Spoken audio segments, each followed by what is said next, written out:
What's going on, you guys? Coach here, just talking about the game. Really, that was an intense finish.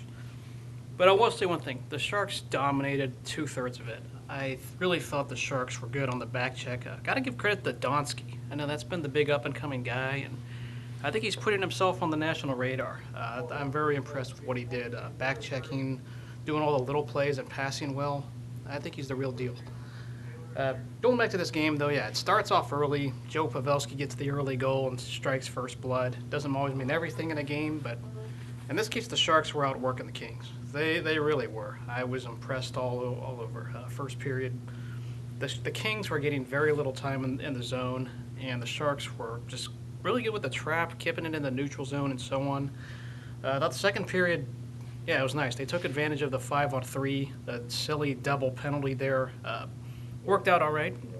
Wish they scored a little bit more, but hey, they did get the one goal. When it's 5-on-3, you have to score on those opportunities, especially when you got a full 2 minutes to do it. So they scored there 2-0. However, the third period got a little bit scary. I thought they were playing to sit on it a little bit earlier than you need to. Like, I understand sitting on it with maybe 4 or 5 minutes to go. That's the perfect time to do it, but they were doing it with about 18 or 16 minutes to go. They were getting to the box. I thought Spalling was terrible. I was watching him, and I would want to scratch him. I'd be very tempted to scratch him the next time they play. That was just no discipline. Melker Carlson's discipline, of course, also kept him out in the box. So the Kings did score a goal, but the penalty kill was good for the most part. I was impressed with defensively what I saw. Yeah, the Kings did score that one big goal and made it close near the end. But there weren't any major threats in the last 5-6 minutes. I thought the execution was good at sitting on it when you need to do it, rather than trying to sit on it with about 10 minutes to go. I really hate when you play not to lose so early, and at least when there's still a lot of time left. You got to do it near the end.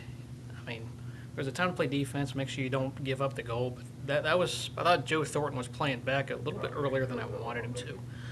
But yeah, you got to give credit. The Sharks outplayed the Kings, and the scoreboard doesn't even show it through majority of this game. The Kings only had their moments in the third, and Martin Jones came up big again. He made the big saves on the power plays when they needed to. He didn't have to dominate per se. He didn't have to stand on his head, but he did make the saves, a couple big saves here and there, and got to give credit where it's due. Now the series goes back home, and this is actually where us as Sharks fans were nervous. Yeah, I don't care that. Yeah, it's nice to be up 2-0. Don't get me wrong, but we all know what's happened in the past, and we cannot get ahead of ourselves. So what is the Sharks going to do? Is this a tease, or are they going to protect their home ice? I don't know. I mean, the Sharks do well on the road. That's been their history, but they haven't done any well at home. And playing at home has been a little bit sketchy. The Sharks have not been good at home, so we'll see what happens. I hope the Kings don't just adjust and magically get better. Series is never over until it is over, and we've learned that through the hard way. So, good win, Sharks. Keep it up.